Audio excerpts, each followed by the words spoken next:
So today I'm going to go over the list of Trump accomplishments before he's even taken office, which are absolutely amazing. I made a video for this. I'm going to drop it tomorrow morning and I'm going to drop it tonight in X. But I had to have the conversation about the fact that the entire world is changing because the Donald Trump administration is about to take office, not because it has taken office. Let's get into it.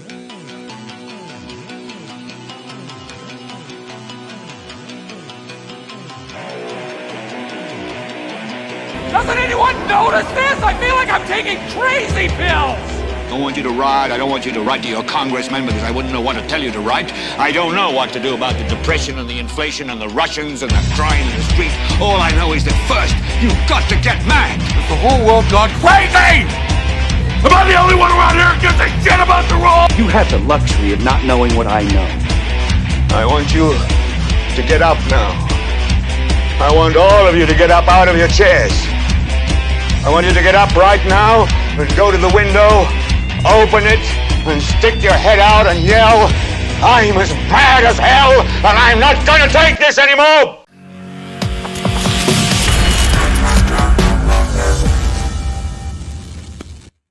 All right, microphone check.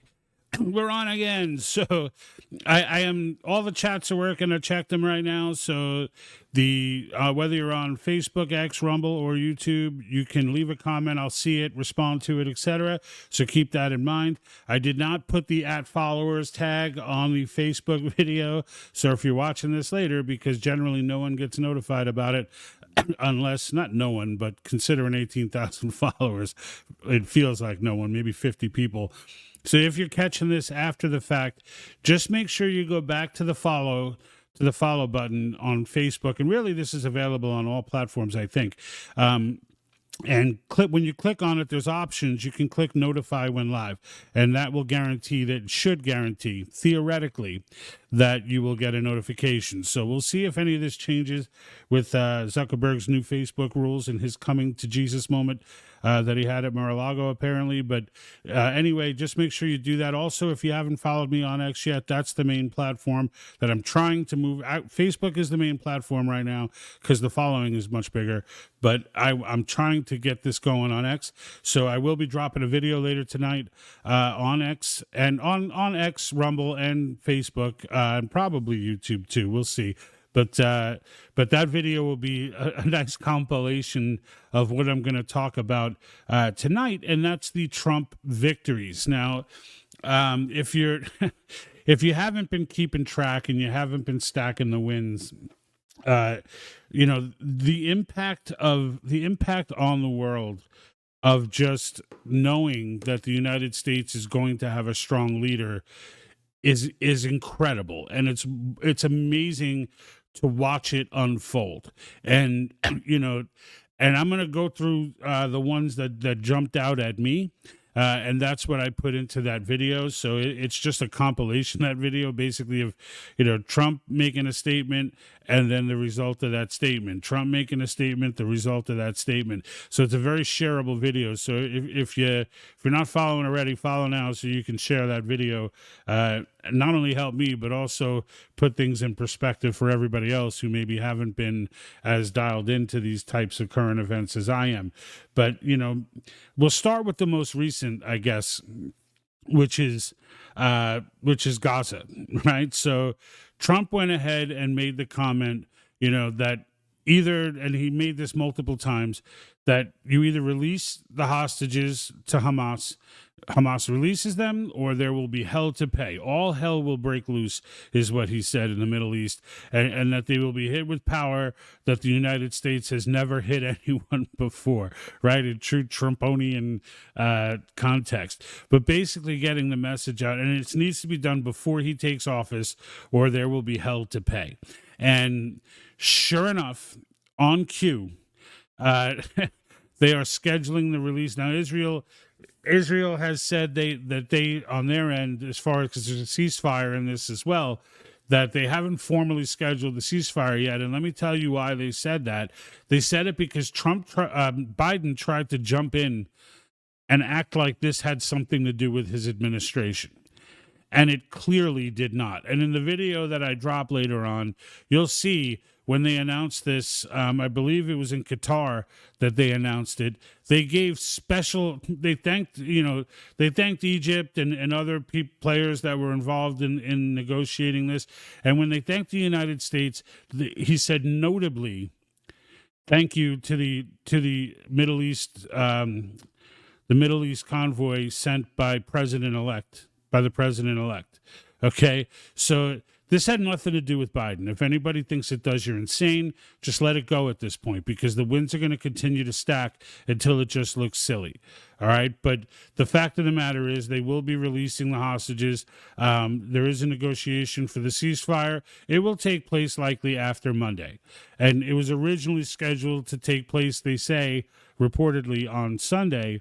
But when Biden jumped in and tried to take credit for it, then Bibi turned around and said, you know what, we haven't really decided on the day yet, and changed it likely to be after Monday. So you're looking at Tuesday, maybe Wednesday, after Trump takes office. But make no mistake that impact was all about Donald Trump's threat. Why couldn't Biden threaten him that way? Because nobody would believe him. And that's, that gets to the crux of what Trump's strength is in negotiating, is that nobody knows what the hell he's going to do. They don't know if he's literally talking about if he literally means what he says, or if he's saying it figuratively, or if he'll really do it, or if he won't really do it. It's that level of doubt that he may very well do what he says, because he often does. And the 25% tariff on China was a good example of that. If he tells you, look, do this or we're dropping a bomb, people do it, because they're like, is he really going to drop? And he may never have an intention of dropping a bomb, but he'll go out and say that because he knows that they don't know that he has no intention. And he does it. And I don't think he's threatened, although this Middle East threat was definitely militarily. I can't see. You're not going to economically sanction Hamas, right? So when you're threatening Hamas and telling Hamas they'll be held to pay, that means there's going to be some serious hell to pay. And that there will be teams going in there wasting people to get those hostages out. And it won't end well for Hamas. So, and I don't consider that to be the initiation of a war, because it has a clear goal of getting the hostages. Once they're gotten, there's no more military conflict. It's over. Now, Hamas will likely suffer severe casualties in the midst of something like that. And as a result, they just said, all right, we're good. Let's rethink this whole thing. So that's about to happen. So some good immediately right there. And then you've got his 25% tariff, right? So two factors here, right? You got Mexico and you got Canada, and you got reactions to both. All of this happening in just a few weeks, right? In a month and a half, maybe, right? All of this goes down.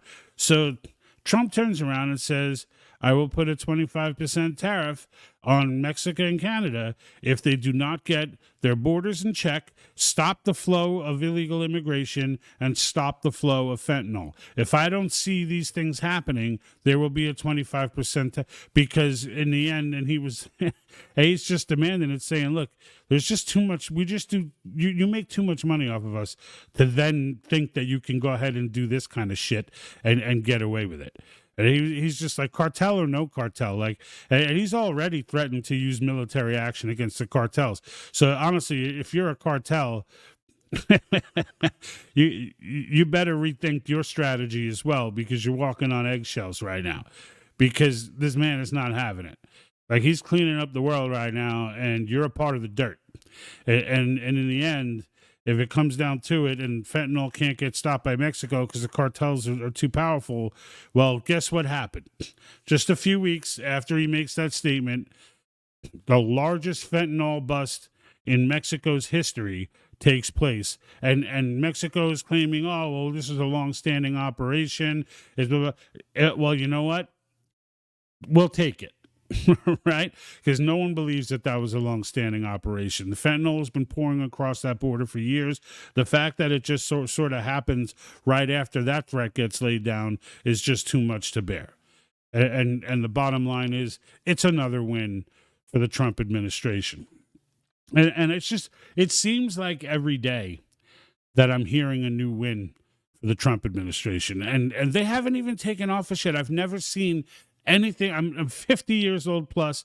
I've never seen in my life this type of pre-presidential, influence being put around the world.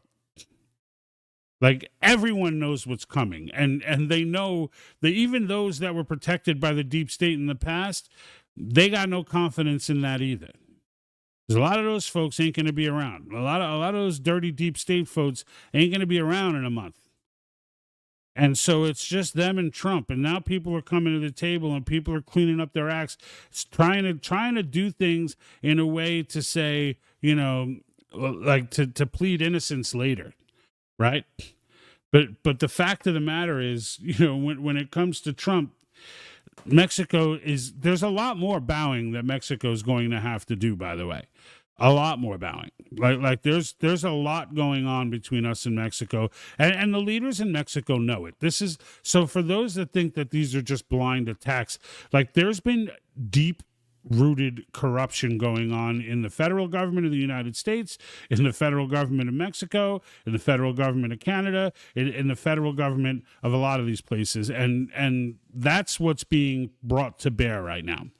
That is what they are going after. So when he's coming in with these types of strong moves, these leaders knew it was coming. They're not stunned by this. They're just not. They're not shocked at the fact that Donald Trump and his administration are coming after this stuff. All right. And yeah, he's got the influence, dude. He's got the power of the American populace on his side. Full born. Right. And look, the American populace are not done yet either, by the way. So we're still taking a close look at Congress. And Congress got a notice, everyone said, one tweet from Elon Musk changed the whole, omnibus bill. Yeah, it did, because it's real. Like what he tweeted is what we're thinking. And the fact of the matter is, we're watching Congress incredibly closely to see who it is that tries to get in the way. To see who it is who tries to protect the deep state, to see who it is who tries to protect the insider trading and all the other corruption that goes on.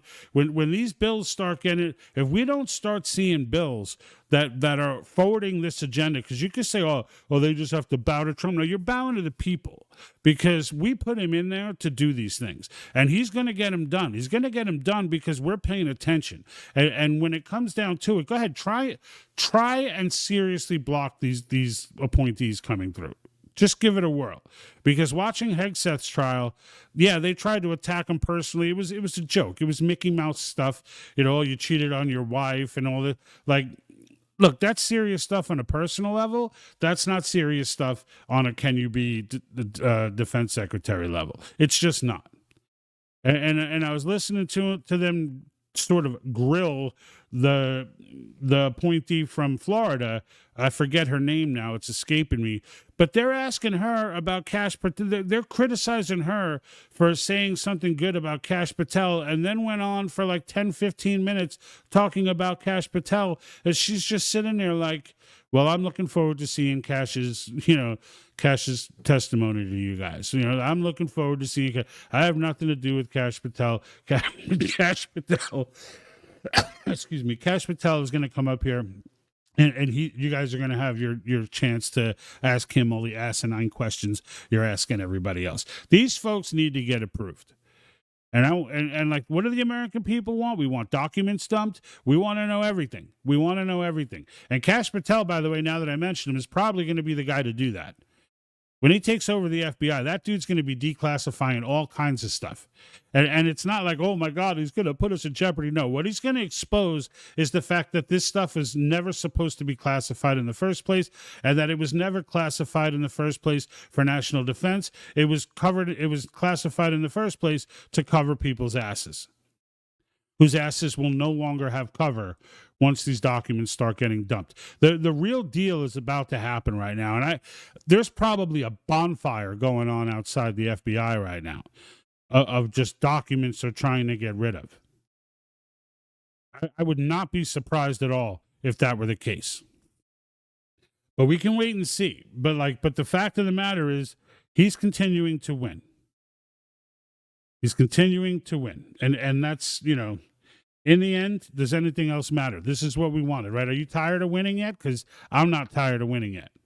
Even BlackRock has pulled out of an international banking agreement is a group. It was an international banking group. It's basically the core of the power line for ESG standards, which are now crumbling. Banks are pulling out of ESG standards like they're running from a freaking vicious Rottweiler. All right. Everybody sees the writing on the wall right now. This entire insanity circus that's been going on with transgenders and environmental this, environmental tax this, environmental tax that, all of this madness that's been going on in the education system with critical race theory, all of it is getting pushed back into the corners where it belongs. You'll never fully get rid of it because there'll always be some doo-doo out there who's so indoctrinated and is so unwilling to listen to reality that they're going to believe it until the day they die. But that entire culture is going to be looked at as a failed psyop in American history in the long run. That's what it's going to look like. And it's one more lesson for the American experiment, this great experiment, the greatest in history, one involving personal liberty and individual liberty. It's one more lesson as to how the enemy will try and take it from us. One more. The lessons come in, the lessons are many, and this one is epic. Never again are they going to be able to take over schools the way they did. Not never again, because 100 years will go by, people will forget, and they'll slowly start dumbing down the population again. But everybody right now, it's going to be a long time. And while we're at it, we get this convention called, we solidify some of this stuff. But 250 years from now in textbooks, they're going to be talking about this time. They're going to be talking about our movement right now. And they're going to be talking about how the people took back the nation against all odds. And Donald Trump's going to be at the center of that. There's no doubt about it. So he has solidified his place, but we're not done yet with all this. So it's all right. So the 25% tariffs to stop the drugs and all that. And then all of a sudden, what happens?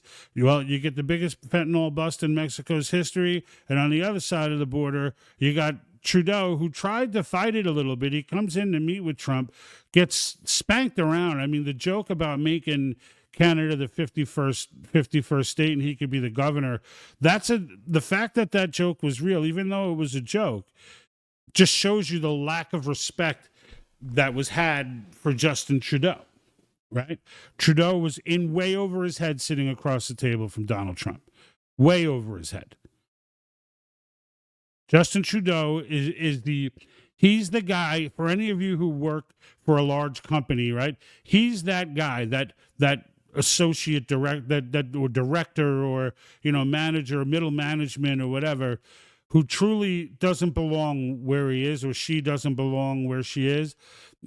And it's just because of that, just yeses their way through life and takes orders because they're afraid to speak, because if they speak, it may come clear that they have no idea what they're talking about, and they have no understanding of the positions that they advocate for, and then it will be exposed that the emperor has no clothes. Those people can get away with that as long as it's just they're speaking on podiums, the media is backing them up. But when it comes to actually sitting down in front of a real like a hardcore person, an alpha male, if you will, as they say, he's not prepared for that.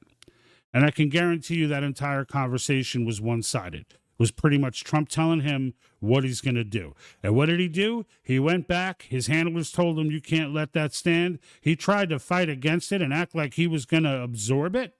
Like he was just, like think about what Trump was asking, right?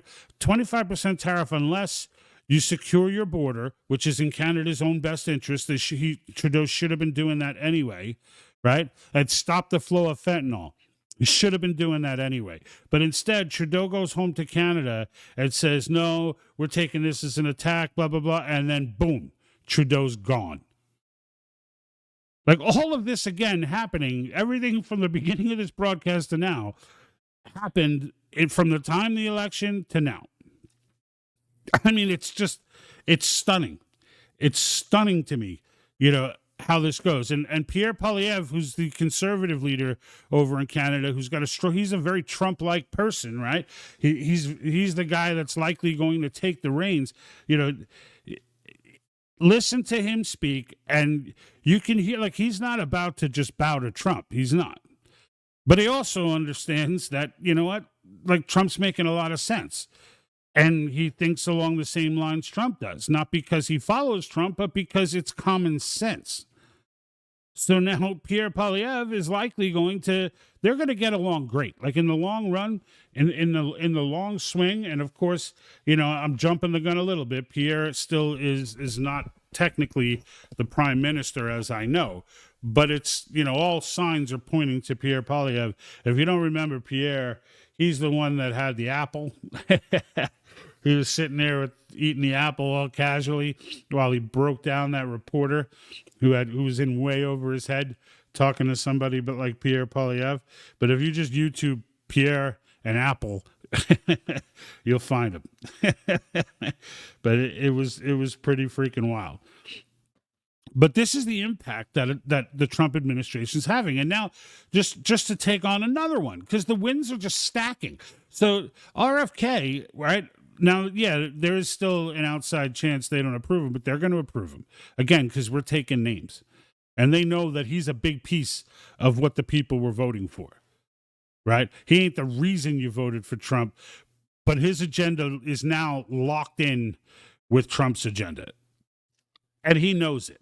And the fact is, RFK made it clear that all of these poisons that are being put in food that the FDA has been bought out to allow, Red Dye 3 now, right before the administration begins, Red Dye 3 is now illegal. And trust me when I tell you, they just announced this like yesterday. All right, the FDA has now banned Red Dye 3. They're given 2 years for these food companies to respond. I'm not okay with that. I'm not okay with that because the reason it exists right now is because of these food companies ill-fated and ill-willed negotiations, if you will, bribery, right, of the FDA, and their interchanging of personnel that constantly go on. That's how the whole reason that's in food today is because of corruption. So you know what? If they got to slam the brakes on and lose a shoot load of money, good for them. Good for them. Why do we have to keep eating? You just got done saying it's going to cause cancer, and Europe has banned it for 10 years, but now you're saying, but for another 2 years it's okay for kids to eat. What in the world? Good grief. Like, that's the best they could do to get ahead of this. That's the best they could do. So I'm really hoping that RFK shuts that down and makes the statement that this has to get done immediately. You need to ban that immediately. I don't want one more box of friggin' whatever, Fruit Loops, maraschino cherries, whatever. Fruit Loops is using Red Dye 40, I think, which they haven't even touched yet. Like, all of these things, you know what they're made from? Petroleum. For the love of God. Like this is, and like the FDA is like, yeah, you know what? We are gonna ban it because it's been shown to cause cancer in lab tests with rats, and but we're gonna give it another 2 years. Keep eating it for 2 years, and then after that we can then get rid of it. What in the world? Like what the hell? Like. Like, just think about that, right? Like, they're okay with you eating this for another 2 years. And they haven't even touched all the other substances that they know are no good for you. And we've been going through life with this corruption going on, the average Joe has been going through life ingesting all kinds of garbage and toxic crap that food companies have been allowed to put in their food, because basically how it works is that someone works in the FDA. Well, once they get out of the FDA, magically they go work in a high position for one of these for these major food companies, and then or someone from these major food companies will get hired onto the FDA, and this interchange of persons. It's like one organization. Like the whole thing, RFK has vowed to gut it, and I am sure that he will. But like this feeble move to I mean, it's a start, right? It's a start. People have been advocating for decades to get this garbage taken out of our food. And it's been a common sense thing. It's not like there's not another way to do it. They do it with beets and carrots and stuff. They do that in other countries. They just don't do it here. It's only our people who have to eat this crap. It's just ridiculous. But now it's starting to come to an end. Again, the whole world is shifting. It's hard to keep track of all the people. I mean, the BlackRock pulling, what did they pull out of? Let me try and Google that real quick. So BlackRock, I'm going to just try and Google this real quick. All right, so it says pulls out of it. Oh, there it is. So the world's largest asset manager, which is BlackRock, told clients in a letter Thursday. So just this Thursday, again, all of this happening because of the new administration. It has all happened from the election day until now, that it's formally withdrawn from the Net Zero Asset Managers Initiative. That's ESG, all right? That's ESG. It's done. ESG is dead. Right? It was an international group of asset managers, so like BlackRock, right, managing other people's money, committed to supporting the goal of net zero greenhouse gas emissions by 2050. They pulled out. Well, that's funny, because you guys have been promoting this, threatening companies, threatening other corporations with these standards for years. Good Lord. Lady Myrn over on Rumble, I got you this time, Lady Myrn. How you doing today? DC8 Jersey. So for those that don't know, Myrn is with the Convention of States movement. She is a district captain out there in District 8. I assume that's DC is for District 8. So if you're out in Jersey, you can reach out to Myrn, or if you sign the petition for Convention of States, you may very well get Myrn as the person who calls you when you hit take action. So she's asking, did I mention that South Dakota vote tomorrow at 11 a.m.? I did not know that South Dakota was voting tomorrow at 11 a.m., Myrn. So I am very happy to hear that. As I was talking about last week, a lot of action is going to start happening with the Convention of States movement now, folks. So, we're in the beginning of the legislative session. I know Colorado, Wyoming, a few others have already begun. Everyone's getting ready, revving the engines and getting to go. But there's a vote tomorrow at 11 a.m. Eastern. So what I would recommend people to do, okay, is that the House or the Senate that's voting? Do you know, Lady Myrn? Let me know. But in the end, so either the House or the Senate, one way or the other, are going to be debating the Convention of States resolution in South Dakota. And if I'm not mistaken, South Dakota has been a tough nut to crack. I don't know if their legislators have done their reading yet or not. Usually, but I would tell you this, folks, go and follow Convention of States Project. Okay, you can follow them on YouTube, X, Rumble. They're everywhere. And the reason I say that is because more times than not, they will get a live stream going of the actual debates. And it is a phenomenal exercise in civics to just watch, right? And it's a little sad for those of us who know Convention of States and we understand the history behind it and the precedent and everything else. Sometimes you hear the legislators ask questions and it's just the same questions all the time. And it's, you just wonder why they wouldn't be more prepared coming in, to talk about this, and every time you hear a state finally turn that corner, like South Carolina did and others, you hear from the sponsors is, I was against this before I read my way into being for it. And for those that don't know what Convention of States is, maybe you're brand new here, it is the calling of a Convention of States under Article 5 of the Constitution, and it's for proposing amendments. It's calling a convention for proposing amendments.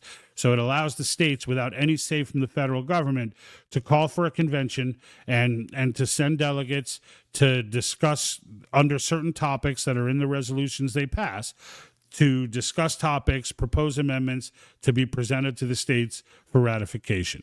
That's a very high-level synopsis of it, but you can learn more by going to conventionofstates.com. I have some information on my website as well, thepatriotthinktank.com, but sign the petition once you get yourself educated, understand what it is, and get ready for it. So, yeah, shut it off now. Today, FDA, USDA is not our friend. They are not. They are not. They're going to let us eat red dye 3 for another 2 years. They're totally okay with that. They tell us it causes cancer, but they're, you know what? Eat it for 2 more years. Freaking dirtbags. Unbelievable. Unbelievable. But it is what it is, right? It is what it is. I'm like... when I heard that, I'm just like, what? How do they think that would be okay? Like, I'm just praying that RFK doesn't count this as a win and move on to something else. Like, it needs to end now. Like, it needs to end, like, tomorrow. Like, all the boxes that they've manufactured with that crap needs to go away. They need to, like, stop making whatever it is, the Fruit Loops and ice creams and maraschino cherries. They need to stop making them. Fix the problem. They know how to do it. They have the machinery for it because they do it. They manufacture it for other countries. So it's not like they have to reinvent something. How about you just make more of it with the equipment that you're making for Europe and Canada and everywhere else, and then give that to us? It's unbelievable. Tests are done by their friends, so it shows it's okay, all for greed. Yeah, and that's the thing. They all hire each other, right? They all hire each other. And that's what kills me, is that it's like one big organ. It's not like the FDA checks on the food industry. It's like the food industry is the FDA. The pharmaceutical industry is the FDA. Like the FDA just needs to be exploded and replaced. Just totally exploded and replaced. The damage that organization, and people need to get arrested, really. When it comes to the pharmaceutical side of it, probably. Because, for them to turn around and say this was okay. Oh, but now RFK's here, so now it's not okay? Oh, now you agree with the rest of the world? Yeah, that's not okay. It freaking disgusts me. It disgusts me that we live in that paradigm where these people freaking, and it's been going on forever, so it's not like it's something new. The overhaul that needs to get done in federal agencies is on an epic level. On an epic level. And frankly, these agencies don't really have constitutional rights to exist outside of the fact that a Supreme Court has acknowledged them. Which is another reason we need this Convention of States to reset that button and explain to the courts through amendments that that's not how this works.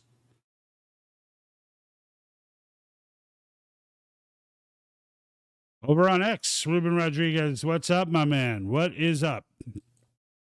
Just out here spurting away, stacking the wins for President Trump. Right? Stacking them. So, like, recapping, we got the hostage release because of his threat, directly because of his threat. And they said as much at Qatar. So whatever Biden wants to say about this being his gig, they literally gave special mention when they were giving credit for the deal. Special mention was given to President-elect, not the president. I'll have that. I'm going to drop this video, and I've got those clips. That was out of Qatar when they were initially announced that a ceasefire and hostage and prisoner exchange had been negotiated. Like, I'd love to know what goes on in these rooms. And it wasn't Trump himself who was there. He sent that one guy I forget his name now, but he was touting the guy as like a master negotiator and this and that. And like, if Trump's telling you you're a master negotiator, you're a pretty damn good negotiator, right? So he gets the hostages released. We've got Mexico with the largest fentanyl bust in Mexico's history. Right after Trump threatens a 25% tariff if they don't crack down on the drug trade, a few weeks later, largest bust in history, right? And forget what these people are saying after the fact. Oh, Mexico's like, oh, it was, we were working on this for a long time. Yeah, okay, Mexico. Sure you were working on this for a long time. It's, and then Canada, this escalated all the way to the point where the Canadian people just went absolutely apeshit on Trudeau, and he's gone. He's gone. Just like that, poof. He was there during the election. After the election, he's gone.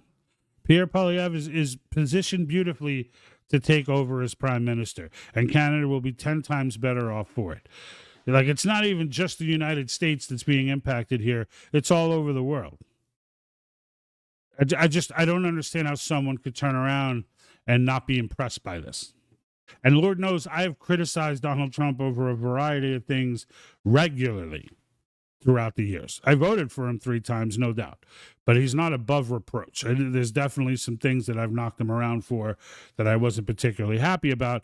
But in the end, these are just results that you can't, there's no criticism you can throw at these results. You just can't. Right? So Trudeau steps down. And then we've got Zuckerberg, who goes and meets Trump at Mar-a-Lago, and a couple of weeks later comes back and puts up a post saying, you know what? This whole censorship thing is for the birds. I say it's curtains for the censorship thing. and gives this, this Facebook post explaining how fact checkers have been, politicized and caused more harm than good. And of course they do. Like, he's not telling anybody anything they don't know. But I almost feel, look, there's 2 ways to look at it, right? Because I don't think Zuckerberg really cares about censorship and all that. I don't. I think there was a weaponized friggin' government, DOJ, and he was scared and reacting to it. And everyone says, well, you should have fought. Well, you know what, though? You don't have the guy in your office. I know Elon Musk fought it and whatever, or didn't acknowledge it or whatever. But the fact of the matter is, when you're just a CEO and you got the FBI pounding down your door, getting angry with your company, threatening you with different sections to shut it down and things like, it's intimidating. And I could totally see, and I've been saying this a lot of, look, what you're seeing now are it's not just Facebook, it's companies in general who are just coming out of the closet. it's almost like, they've been held hostage by these friggin' evil people, and then they hear all these gunshots outside, and then all of a sudden it's like they're starting to peek out the door, like, is it safe? Can we stop putting out trainings that say, you need to be less white? And, can we stop putting trannies on our beer cans? And can we, is it okay now? That's literally what it's like right now. And like, companies are running from this like it's the plague. But someone had to take down that regime before they could do that. And they're not, again, CEOs are just employees. So it's not like, if a CEO got out of line and wanted to be like, no, we're going to fight this, they would have just been fired because the boards were all run by BlackRock and Vanguard, etc. So they would have just been accused of some ESG crime and would have been gone. But I think, and that's the biggest one, honestly, that you don't hear a lot of people talking about, is BlackRock pulling out of that ESG organization. Like, that's an enormous message that the evil in this world knows what's coming. And they realize that ESG is not going to be profitable. Because the only way it ever would be profitable is if there was someone at the top fixing it. And now that that's not the case, get out. And trust me, once BlackRock is out, that's all you need. You don't need to know who else pulled out. Bank of America pulled out. Other ones pulled out as well. But they don't even matter. When BlackRock pulls out, it's over. It's over. You are watching the dismantling of what Elon Musk calls the woke mind virus, and it's done. It's done. The days of this, what bathroom to use and all this other nonsense, it's over. It's over. There are still remnants of it out there, but in a few months, you're not even going to remember that. We're all going to look back and laugh at that point in history. It's over. Why? Because for those of you who watch the broadcast, I always talk about the 30-40-30, that Solomon Asch study and the mass formation studies by Dr. Matthias Desmet. And the numbers that, I kind of roughly summarize, because there's so many of those studies from Solomon Asch replicated, and they all come out slightly different, but in the same ballpark. And the ballpark was 30% of the population will believe the psychosis and craziness no matter what. 40% know it's crazy but don't do anything because they're just conforming. They don't want to make waves. And 30% are, from the beginning, were like, hell no, this is BS. I'm not doing it. Right. And it's that 40% right now who are peering their head out the door and trying to see if it's okay to speak. Is it popular to be normal again? and of course, yes, it is. And they're finding out, wow, okay, then I can speak. And now that everybody's speaking, now it seems ridiculous. Now the whole thing, now you don't have that 40% out there nodding their head. Right? You don't have that 40% and they're nodding their head going, well, I don't know. Yeah, I guess so. So the crazy 30% think they have 70%, right? Those are the people who are like, don't make a scene at the grocery store just because they want to make you wear a mask. Don't make a scene. Get the COVID shot. Everybody's getting it. I know it looks dangerous. It's risky, but just get it. Those people now have cover. Ruben on X, I'm in the hell no group. Yeah, me too. Everyone likes to think they're in the hell no group, but I can tell you, for starters, if you got a vaccine, you're not in the hell no group. maybe you became a hell knower later, right? But if you were in duress, and that's a broad statement. I know there are some people who their job depended, their kids' health care and things like that, and they may have kids with special needs. And I know a few people like that who definitely did not want to get it, but ended up getting it because they were in a situation where they couldn't have that gap in health care because there were special medical needs for their family. I get it. But I'm just saying, one barometer is if you got the shot. If you get past that barometer, then, we can look at, well, where did you wear a mask? How many scenes did you cause in a grocery store because they wanted you to wear a mask? How many times did you point out the idiocy in public, right? Not on social media, in public, to someone's face about how ridiculous and stupid they were being? Because I can honestly tell you, I was doing it on a regular basis to the point where my wife gets kind of embarrassed. And it's like, and she's a part of the 40%, right? Most people, like I say 40%, but it's really most people.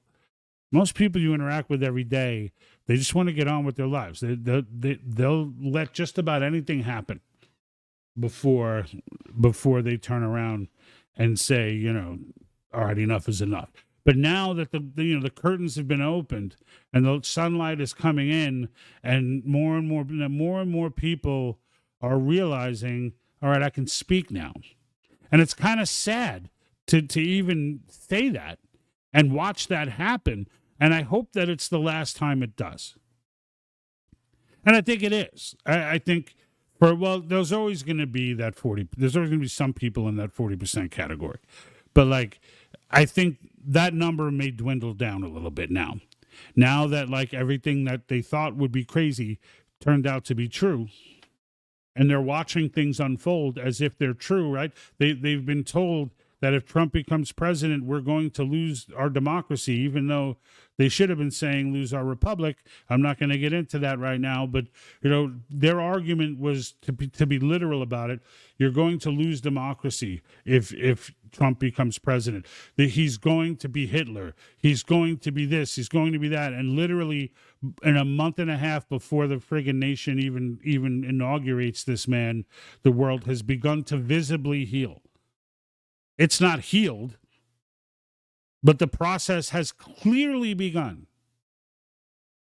Clearly. And it's only getting better from here, right? We're back, bitches. We're back. And that's a beautiful thing to say. Now, is there still work to be done? Absolutely. Like, we just snapped out. All this did was snap everybody out of their freaking psychosis, out of their hypnotism, right? Now it's time to get the real work done, right? Now it's time, now that everyone's starting to wake up and they're realizing, yeah, the government can be as methodically evil as it was accused of being. And come after the 20th, once we get Kash Patel, I think is where it's going to really start. Once he gets into the FBI is when we're really going to start learning, exactly what conspiracies were true and which ones were either let out by the CIA to allow them to label people, or which they do, right? They'll put out like a bogus set of breadcrumbs, and they know that the sleuths will go follow them, and they know that they lead nowhere. But then when they do lead nowhere, they go back and say, look, this guy thinks blah, blah, blah, and it's like, and then they call him crazy. So therefore, the fact that he thinks this about us is also, is probably also nonsense. That's the definite strategy. We know this already. There's already documentations about it. It's already documented. But we're going to learn. We're going to learn a lot. We're going to probably learn some even more disturbing crap than we even had in conspiracies. Like, we only know stuff that's leaked. We only know stuff that people have talked about. I can't imagine that there's nothing that was not leaked. Like, there's probably stuff that was not leaked that just blows your freaking mind more than all the stuff that has been leaked over the years. I mean, we're going to know the deal with aliens. We're going to know, like, you name it. Area 51, the Kennedy assassination, right? We'll probably even learn more about Lincoln. But certainly from deep state on, we're going to learn a lot of dirty stuff. It's just going to happen, right? UFOs, right? All of it. Whatever the government has and whatever the government's been doing, we're going to learn about all these disgusting tests, like the one they did in San Francisco back when, I forget the name of it, but they were like spraying chemicals and freaking stuff into the air, into the population to test the effects of it, and like crazy stuff, the government, and that's just the stuff we know about. And you could bet they're going to start making all this stuff public. Like, they're done. They're trying to truly clean this out and start fresh. And if there are aliens and there've been a community, if there's like a black Men in Black room where they all, they all show up to a headquarters where they're all working together, then we want to know about it. Like, it's time to know about it. And I'm telling you right now, we're probably going to know about it. So, the FBI director has already resigned, right? Another, win for the fact that Trump is coming into office. I mean, it's just so many things on so many levels and so many different topics and areas are changing at the same time, just in reaction to Trump coming in. There was even a school principal who was telling me, like, there was some inspection they were supposed to get from some federal education agency, and 2 out of the whatever inspections have now become null and void because they're no longer doing them as of immediately, like as of after, during this, pre-presidential time. Like, it's crazy. Everybody in government gets it. Like, they're filling out applications now.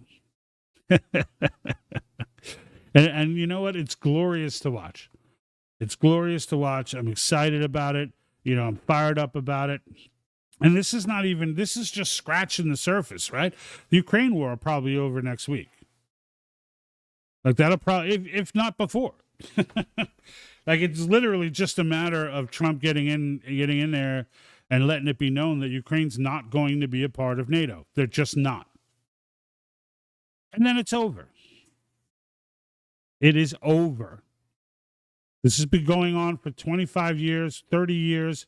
Yeah, really 35 years, 34 years now. 35, it's 2025.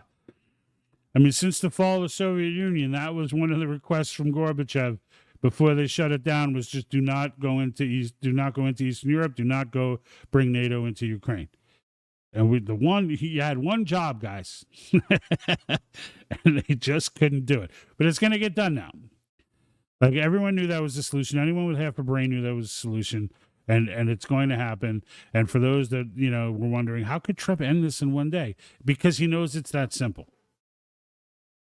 Like, he knows it's that simple. And he knows that what Putin's asking for is something the United States has already agreed to. So as an arbiter in this, like, we have no skin in that game. So why we're getting in there talking about bringing Ukraine into NATO, there's no value to that to us at all. When you compare it to the negative side, there's none. But yet here we are. So, I mean, look, good for Trump, right? Good for Trump.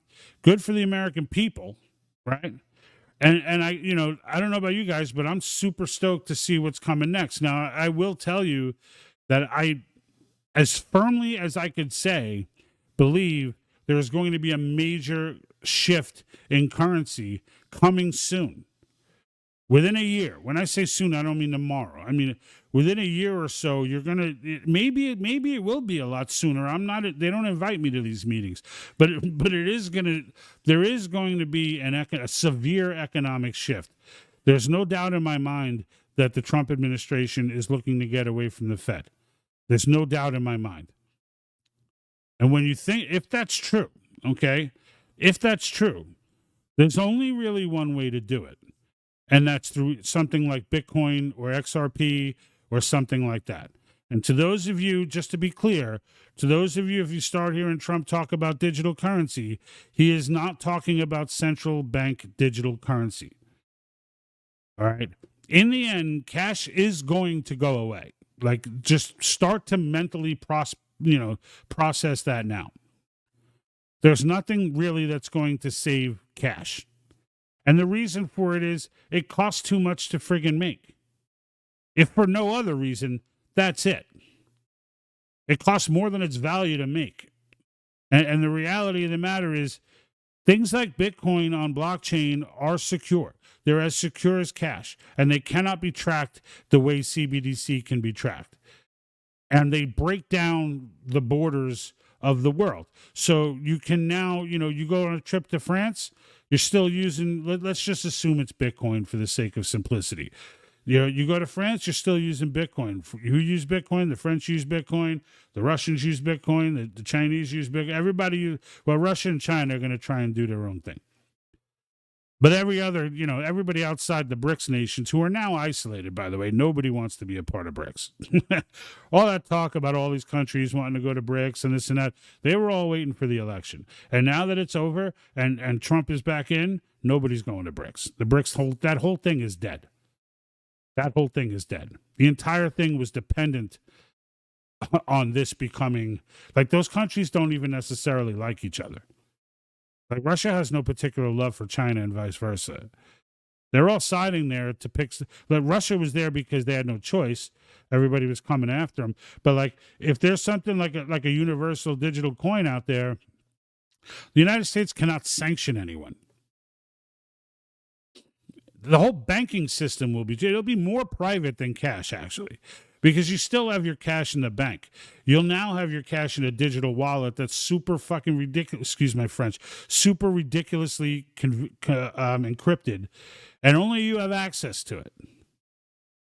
Like, you won't even have this middleman of a bank. It'll just be your money. It's a completely different way of looking at currency. And it has nothing to do with central banks. The central banks will be over. Now, how do they handle, the debt and whatnot? It gets complicated. So I'm not going to sit here and claim that I know. I am waiting to listen to someone else try and break it down for dummies so that I could relay that to you. But I haven't seen anybody do that yet. But maybe it'll be a situation where we can pay it back. But you know what? The reality is, if the nation moves to Bitcoin, I mean, this was something that I thought of. So if anybody's a finance expert, feel free to knock this theory down. But if we move everything and start doing all of our transactions in a different major currency like Bitcoin, etc., the United States dollar, as it stands, would become almost worthless. We could probably buy 36 trillion United States dollars for freaking for nothing. you know, for it would be like maybe 10 Bitcoin. You know, we go ahead and we throw the Fed 10 Bitcoin and we're out. Like, hey, that's our debt, right? I mean, if your mortgage is you know, and again, if this is more complicated, let me know. But if your mortgage is, you know, I got 300,000+, whatever it is on my mortgage, you know, it's still 300,000 American dollars. If the dollar becomes worthless, it doesn't make my mortgage more expensive. It does in the sense that, well, no, it actually doesn't. Like, I still make my payment at the same payment. I have an agreement that sets that up. So if there's a conversion or an issuance of new currency before, you know, that gives it to me at the dollar value, but then the dollar becomes worthless after I get my Bitcoin, then I can buy that out easy. Because the banks will be dead anyway. Like, if it ends up in a situation where we're all moving to another currency, the banks will be dead anyway. There's who's going to put their money in a bank when you know they can fail, right? So when no one puts their money in the banks can no longer. It's going to be a hot mess. I don't even know how the lending situation would. I don't know. But something's going to happen. It's going to seriously disrupt the financial system. And I think it's going to hurt before it gets better. But when it gets better, it's going to be a long-lasting, far superior economic system for the entire world probably to operate by, you know, and just a universal currency that everyone can use. But we'll see what happens. You know, that's why I say it's best to own real estate, because no matter what happens to the currency, it just gets converted into the value of your real estate, right? So there's no loss there, but we'll see what happens. But anyway, I just wanted to share that with you guys. Keep in mind, I am going to be dropping, I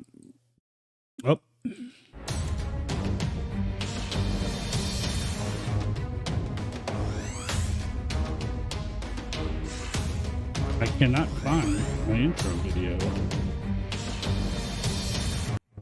There it goes. I triggered off with my intro video.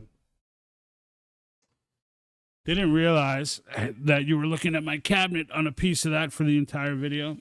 But I triggered my intro video and I could not find it to shut it off. It like moved itself. Just kind of crazy. But look, folks, I'm not going to be on next week because I'm going to West Virginia. Why I chose January is beyond me. It's supposed to be the lows are in the negatives. So think of a bad time to be in the Appalachians. That would be it. But I'm going to be out there working on this little with my brother, working on our little hunting cabin out there. We're trying to refurbish it, and we got a bathroom in it that's not insulated yet, so that's going to be interesting. So we're going to be out there roughing it. We got some solar set up, but it hasn't been charging because the panels have had snow on them for weeks. So it's going to be a fun little mission. My old butt is going to be out there becoming one with nature by force. But because of that, I'm going to be on the road from Jersey to there, on Monday while the inauguration happens, so I'll be watching on my phone. But maybe I'll jump on live if I can get connection going. I have a router out there. I just got to ensure power and get everything set up properly. But if I do establish some connection, I'll try to do a quick live just to kind of talk about the inauguration a little bit and have some fun that way. But then I will be on right after that. But I'm going to be dropping that video right after, or just after this. I'm going to go downstairs, crack a beer, and start getting into it. So keep an eye out for that on all platforms.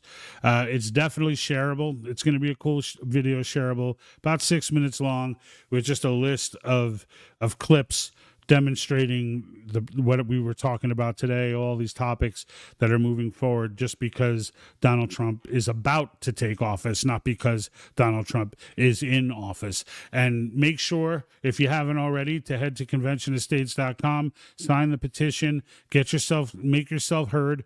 They will send a letter to your local representative to let them know that you are in support. And you will also if you hit take action, you'll get contacted by someone like Lady Mary Aaron, who was commenting earlier, one of the district captains will reach out to you. That means they live local to you. They're in your district, right? Because that's how wide-reaching this movement is. It's in every state, every district. So you'll have someone reach out to you and give you a breakdown of like where your district's at, what's going on. You know, maybe there's some help that they need. Maybe you have a skill that could help them.